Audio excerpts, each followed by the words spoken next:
నమస్కారం ఉమ్మగారు. నమస్తే నాగరాజ్ గారు. 2025లో కనుక మనం చూసుకుంటే అండి, ఆడవారికి ఎస్పెషల్లీ వేదిక ఆస్ట్రాలజీ ప్రకారం కనుక మనం చూసుకుంటే భరణి నక్షత్రం వారికి ఏ విధంగా ఉంటుంది? ఎస్పెషల్లీ ఈ నక్షత్రం గురించి చాలామంది అడుగుతున్నారండి. ఎందుకంటే మనం చేసినటువంటి మేషరాశికి సందర్భంగా చేసిన దాంట్లో చాలామంది కాల్స్ కూడా భరణి నక్షత్రం వల్లే వచ్చాయి.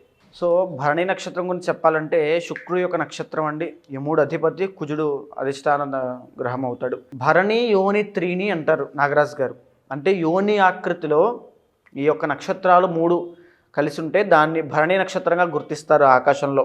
ఈ యొక్క మేషరాశిలో చంద్రుడు 13.20 డిగ్రీల దగ్గర నుంచి 26.40 డిగ్రీల దాకా సంచరిస్తున్నప్పుడు కనుక ఏ మనిషి జన్మించినా, ఏ జీవరాశి జన్మించినా భరణి నక్షత్రం కిందే పరిగణించబడతారు. అయితే ఇప్పుడు భరణి నక్షత్రానికి మనం చూస్తే కనుక ఈ భరణి నక్షత్రానికి అధిపతి యముడండి. అంటే జీవితంలో డ్యూటీ మైండెడ్ పీపుల్ ఎవరైనా ఉంటారంటే భరణి నక్షత్రం వాళ్ళు. అధిపతి కుజుడు అవుతాడు రాశిరీత్యా, అదేవిధంగా శుక్రుడు అవుతాడు నక్షత్ర రీత్యా. ఎప్పుడైతే ఈ రకమైనటువంటి కలయిక కనబడుతూ ఉంటుందో భరణి నక్షత్రం వాళ్ళు మొదటి పాదానికి, 2వ పాదానికి, 3వ పాదానికి ఎలాంటి దోషం ఉండదు, నక్షత్ర దోషము. 4వ పాదానికి మాత్రం ఖచ్చితంగా దోషం ఉంటుంది. ఎవరైతే 4వ పాదంలో జన్మిస్తారో వాళ్ళు ఖచ్చితంగా శాంతి కర్మ ఆచరించాలి, లేకపోతే కష్టాలు పాలవుతారు. ఎంత జీవితంలో మీ ఇండివిజువల్ జాతకం బాగున్నప్పటికీ కూడా నక్షత్ర దోషం ఉంటే దానికి తగిన శాంతి చేయకపోతే ఖచ్చితంగా కష్టాలే. ఇక భరణి నక్షత్రం వాళ్ళు చూస్తే ఎన్నో ట్రాన్స్ఫర్మేషన్స్ వీళ్ళ జీవితంలో మనం చూడొచ్చండి. పుట్టిన దగ్గర నుంచి 15 సంవత్సరాలు, 18 సంవత్సరాల దాకా వీళ్ళ జీవితం ఒకలా ఉంటుంది. 18 సంవత్సరాల నుంచి 35 సంవత్సరాల దాకా ఒకలా ఉంటుంది. తర్వాత నుంచి అంతా ఒకలా ఉంటుంది. అంటే ట్రాన్స్ఫర్మేషన్స్ ఎక్కువ, జీవితంలో మార్పులు ఎవరికైనా వస్తాయంటే భరణి నక్షత్రానికి వస్తాయి. దీంతోపాటు నిర్బంధించబడినటువంటి జీవితం ఏంటంటే భరణి. ఎందుకంటే దాన్ని మనం ఎలా చెప్పచ్చు అంటే బంగారు పంజరంలో చిలక అని చెప్పచ్చు. అన్నీ ఉంటాయి కానీ ఫ్రీడమ్ ఉండదు, ఇండిపెండెన్స్ ఉండదు. వీళ్ళు కానీ ఇండిపెండెన్స్ కోరుకుంటారు. నేను ఇండిపెండెంట్గా బ్రతకాలి, నాకంటూ ఒక స్వేచ్ఛ ఉండాలి, నేను నా కాళ్ళ మీద నిలబడాలి, నాకంటూ ఒక గుర్తింపు కావాలి, లేకపోతే నేనేం తప్పు చేశాను, నన్నెందుకు, నాకే ఎందుకు ఇలాంటి జీవితం ఉంటుంది అనే బాధ, గిల్ట్ అనేది ఎప్పుడూ వస్తూనే ఉంటుంది వీళ్ళ జీవితంలో. సో ఈ భరణి నక్షత్రం ఏంటంటే జనరల్గానే చాలా డ్యూటీ మైండెడ్ పీపుల్ అండి.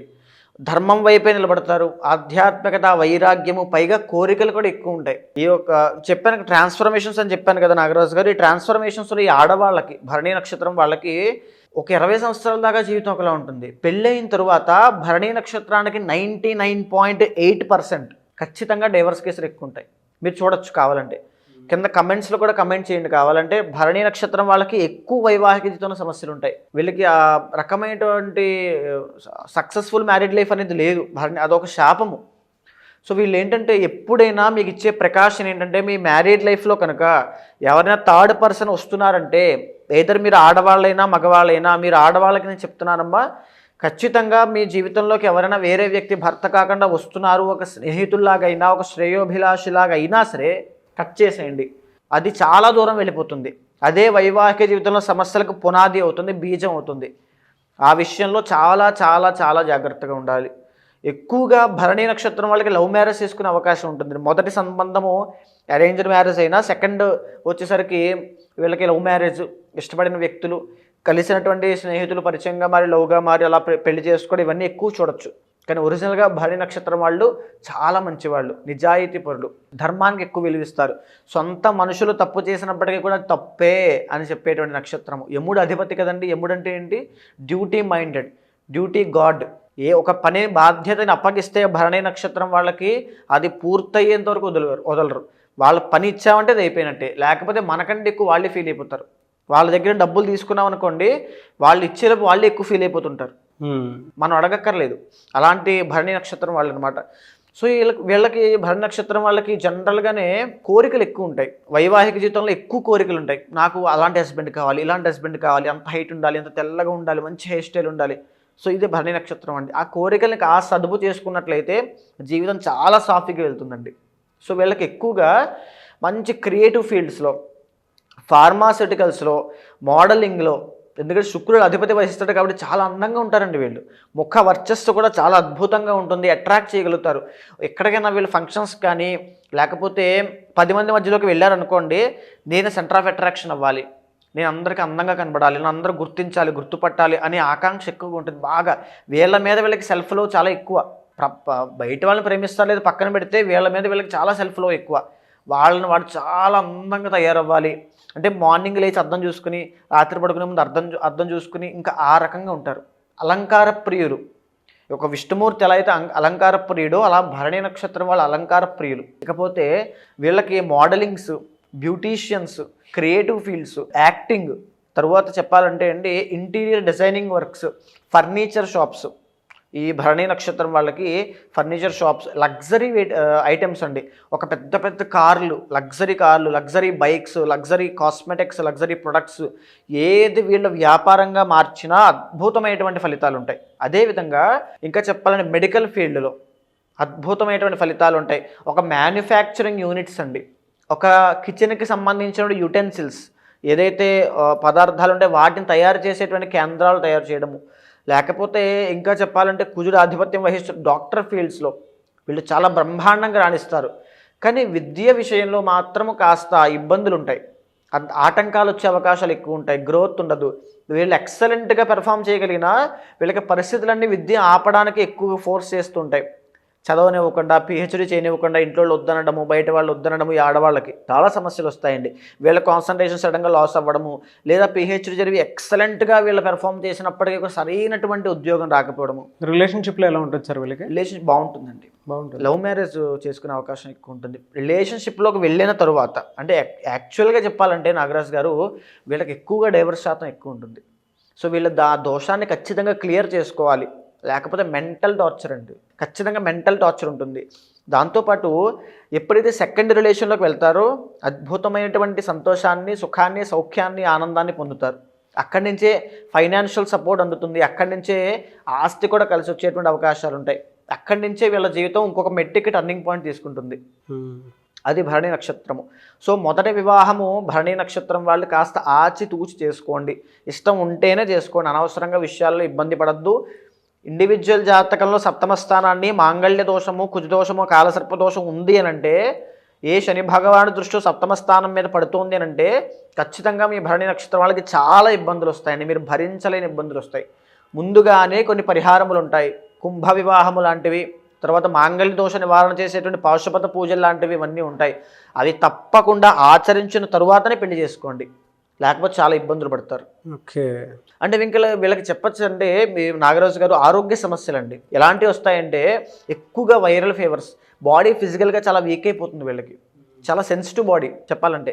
తరువాత ఈ భరణి నక్షత్రానికి యుటెరస్ ప్రాబ్లమ్స్ అవ్వచ్చు, మెన్స్ట్రువల్ సైకిల్లో ప్రాబ్లమ్స్ అవ్వచ్చు, తర్వాత బ్రెస్ట్ క్యాన్సర్స్ అవ్వచ్చు, ఇవన్నీ కూడా మగవాళ్ళకైతే ఫెర్టిలిటీ ప్రాబ్లమ్స్ వస్తాయి, కానీ ఆడవాళ్ళకి ఇబ్బంది లేదు. కాబట్టి ఈ ఆడవాళ్ళకి సంబంధించిన ఏదైతే గుప్త రోగములు ఉంటాయో అవి, వాటి విషయాల్లో వీళ్ళు చాలా జాగ్రత్త ఉండాలి. అంటే బాడీ పెయిన్స్ ఎక్కువ అండి, జాయింట్స్ దగ్గర పెయిన్స్ ఎక్కువ ఉండడము, ఎందుకంటే మేషరాశికి సంబంధించింది కాబట్టి మేజర్గా తలకి సంబంధించి ఎక్కువగా మైగ్రేన్, హెడేక్స్ రావడము, అల్జీమర్స్ రావడము పెద్దవాళ్ళకైతే ఇవన్నీ ఎక్కువ వస్తాయి. అంటే చిన్న విషయాన్ని కూడా ప్యానిక్ అయిపోవడం ఇవన్నీ ఉంటాయి. ఓకే. వీళ్ళకి జనరల్గా అంటే దోషాలు ఏమి ఉంటాయన్నా? దోషాలు, ఆరోగ్య సమస్యలు, మేజర్ వైవాహిక జీవితం అండి. వైవాహిక జీవితంలో భరణి నక్షత్రం వాళ్ళు సక్సెస్ అయ్యారంటే వాళ్ళు చాలా అదృష్టవంతులు అని అర్థం. వాళ్ళ యొక్క వంశపారంపర్యంగా వాళ్ళ పూర్వీకులు చాలా గొప్ప కర్మలు చేశారు, వాళ్ళకి చాలా అదృష్టం రాసి పెట్టిందని అర్థం. 2025లో కనుక మనం చూస్తే ఏ మంత్లో ఏ విధంగా ఉండే అవకాశం ఉంటుందండి? ఇక్కడ మేజర్గా 2025లో ఈ జనవరి 23 దగ్గర నుంచి అండి, మేజర్గా జనవరి 23 దగ్గర నుంచి మార్చి 30 దాకా ఈ టైం పీరియడ్ వీళ్ళకి రాజయోగము. ఈ మాట గుర్తుపెట్టుకోండి, రాజయోగము. ప్రతి విషయంలోనూ సక్సెస్ వీళ్ళకి. జనవరి 23 దగ్గర నుంచి మార్చి 30 దాకా. మార్చి 30 తర్వాత నుంచి మే 15 దాకా వీళ్ళకి సామాన్యంగా ఉంటుంది, ఎందుకంటే అప్పుడప్పుడే వీళ్ళకి ఏలినాటి శని ప్రారంభం అవుతుంది. ఇప్పటిదాకా ఆడుతూ పాడుతూ తిరిగినటువంటి మేషరాశి స్త్రీలు అంటే ఈ భరణి నక్షత్ర స్త్రీలు చాలా జాగ్రత్తగా ఉండాలి. ఏలినాటి శని ప్రారంభం కాబోతోంది. ప్రారంభం అయిన తర్వాత మే 15 దాకా చాలా ఇబ్బందులు పెడతారండి. మే 15 తర్వాత నుంచి ఎస్పెషల్లీ మే 18 తర్వాత వీళ్ళకి మళ్ళీ ఆర్థికంగా గ్రోత్. అంటే ఎవరో ఒకరు పెద్ద వ్యక్తులు, ఒక పలుకుబడినటువంటి వ్యక్తులు కానీ వీళ్ళ ఇంట్లో ఉండేటువంటి పెద్దవాళ్ళ యొక్క సహాయంతో, వాళ్ళ యొక్క గైడెన్స్తో కానీ ఒక మెట్టు పైకి అలా వెళ్ళిపోతారు. ఇబ్బందులు వచ్చినట్టుగా వచ్చి మళ్ళీ అలా వెళ్తాయి. ఈ భరణి నక్షత్రం వాళ్ళకి, ముఖ్యంగా ఈ భరణి నక్షత్రం వాళ్ళు కనుక కమలాత్మిక అమ్మవారిని కనుక సేవ చేసిన, కమలాత్మిక అమ్మవారి యొక్క ఆరాధన చేసిన, కమలాత్మిక అమ్మవారికి హోమము చేసిన అద్భుతమైన ఐశ్వర్యం పడుతుంది. తర్వాత మే 18 తర్వాత నుంచి అక్టోబర్ దాకా ఎక్సలెంట్గా గ్రోత్ ఉంటుందండి. అక్టోబర్ తర్వాత ఎప్పుడైతే కర్కాటకంలోకి 4వ స్థానంలోకి గురుడు వస్తాడో వీళ్ళకి ఫైనాన్షియల్గా, ఆరోగ్యపరంగా, రిలేషన్షిప్ విషయంలో విపరీతమైన సమస్యలు, కుటుంబపరమైన ఒత్తిడి, కుటుంబంతో వ్యతిరేకత రావడము, వీళ్ళకి ఏం చేయాలో సమస్య ఎలా సాల్వ్ చేసుకోవాలో అర్థం కాక డైలమాలో పడిపోవడము, అసలు మెంటల్ టార్చర్ అనేది అక్టోబర్ తర్వాత December end of the 2020 end of the ఇయర్లో ఉంటుంది వీళ్ళకి. ఖచ్చితంగా వీళ్ళు కమలాత్మిక హోమం చేస్తే అవన్నీ సెట్ అయిపోతాయండి. దోషాలు జనరల్గా ఏమి ఉంటాయి సార్ వీళ్ళకి? వైవాహిక జీవితం అండి. వైవాహిక జీవితం ఖచ్చితంగా ఇబ్బందికరంగానే ఉంటుంది. మేజర్గా భరణి నక్షత్రానికి పెట్టింది పేరు అది. ఏ వారం వీళ్ళకి ఎక్కువ కలిసి వచ్చే అవకాశం?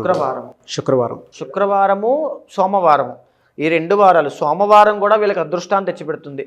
సోమవారం వీళ్ళు ఏం చేసినా అది కలిసి వచ్చేటువంటి అంశాలే అవుతాయి. ఓకే. శుక్రవారం కూడా చాలా బాగుంటుంది. Great sir. నివే సార్, థ్యాంక్ యూ అండి. థ్యాంక్ యూ సో మచ్ అమ్మగారు. నమస్తే అండి.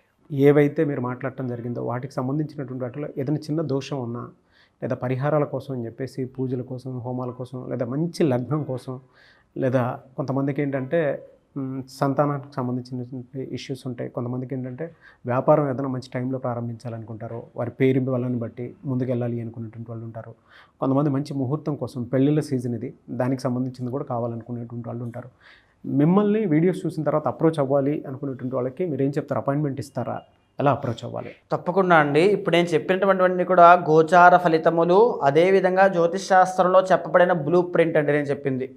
సో ఎప్పుడైతే మీ ఇండివిజువల్ జాతకంలో నేను ఒక్క విషయం చెప్తాను నాగరాజు గారు, అవుట్ ఆఫ్ 10 పీపుల్ అంటే ప్రతి 10 మంది జాతకంలోనూ ఎవరికో ఒక్కరికైనా ఖచ్చితంగా గొప్ప రాజయోగం ఉంటుంది. కానీ ఇప్పుడున్నటువంటి భారతదేశంలో ఎన్నో కోట్ల మంది కూలీ పని చేస్తున్నారు. కొన్ని కోట్ల మంది చదువుకున్న చదువుకి, ఉద్యోగానికి సంబంధం లేక బ్రతుకుతున్నారు. కొన్ని కోట్ల మంది వైవాహిక జీవితంలో ఇబ్బందులు వచ్చే విధంగా బతుకుతున్నారు. కొన్ని కోట్ల మంది ఆరోగ్య సమస్యలతో ఇబ్బంది పడుతున్నారు. వీళ్ళందరికీ కూడా సరైన అవగాహన లేకపోవడమే. మనకి జ్యోతిష్ శాస్త్రం ఆయుధం అనేటువంటిది ఉంది. అది చూసిన తర్వాత ఏ పరిహారం ఆచరించవచ్చు, దేని ద్వారా ఏది వస్తుందో తెలుసుకోవచ్చు, ఏ సమయంలో జాగ్రత్తగా ఉండాలి ఇవన్నీ కూడా తెలుసుకోవచ్చు, జాగ్రత్త పడవచ్చు. అలాంటి వాళ్ళు ఎవరికైనా సరే వాళ్ళకి తప్పకుండా నేను సహాయం చేస్తాను. తప్పకుండా వాళ్ళ వెనకాల నేను ఉంటాను. ఏ సక్సెస్ కావాలో, దానికి ఎలాంటి మార్గంలో వెళ్ళాలో, ఎలాంటి దారి తీసుకోవాలో, ఏ సమయంలో ఆలోచించాలో తప్పకుండా వాళ్ళకి నేను దిశానిర్దేశం చేస్తాను. తప్పకుండా కన్సల్ట్ అవ్వండి, తప్పకుండా మాట్లాడతాను. డెఫినెట్గా. థ్యాంక్ యూ సో మచ్ అమ్మగారు. నమస్తే అండి. చూసారు కదండి వీడియో. ఈ వీడియోపై మీ అభిప్రాయాన్ని కమెంట్ బాక్స్లో పోస్ట్ చేయండి. ముఖ్యంగా మీరు కనుక ఏ చిన్న డౌట్ ఉన్నా సరే, వాటికి సంబంధించినటువంటి వీడియోస్ కావాలనుకుంటే మీరు కింద కామెంట్ బాక్స్లో పోస్ట్ చేయొచ్చు. డెఫినెట్గా వాటి మీద మేము వీడియోస్ చేస్తాము. అట్ ద సేమ్ టైం ఎవరైనా సరే వారి వ్యక్తిగత జీవితానికి సంబంధించినటువంటి వేదిక ఆస్ట్రాలజీ ప్రకారం ఏం చెప్తుందో అని తెలుసుకోవాలి అనుకునేటువంటి వాళ్ళు ఎవరైనా సరే ఉమా గారిని అప్రోచ్ అవ్వాలి అనుకుంటే స్క్రీన్ మీద మీకు కాంటాక్ట్ నెంబర్ కనిపిస్తుంది. దాన్ని మీరు కాల్ ఆర్ మెసేజ్ వాట్సాప్ చేసి వెంటనే అపాయింట్మెంట్ బుక్ చేసుకోండి. అండ్ ఈ వీడియో లైక్ చేయండి, షేర్ మాత్రం తప్పకుండా చేయండి. ఇలాంటి మరిన్ని వీడియోస్ కోసం మా ఛానల్ ఫాలో అవ్వండి. Thank you.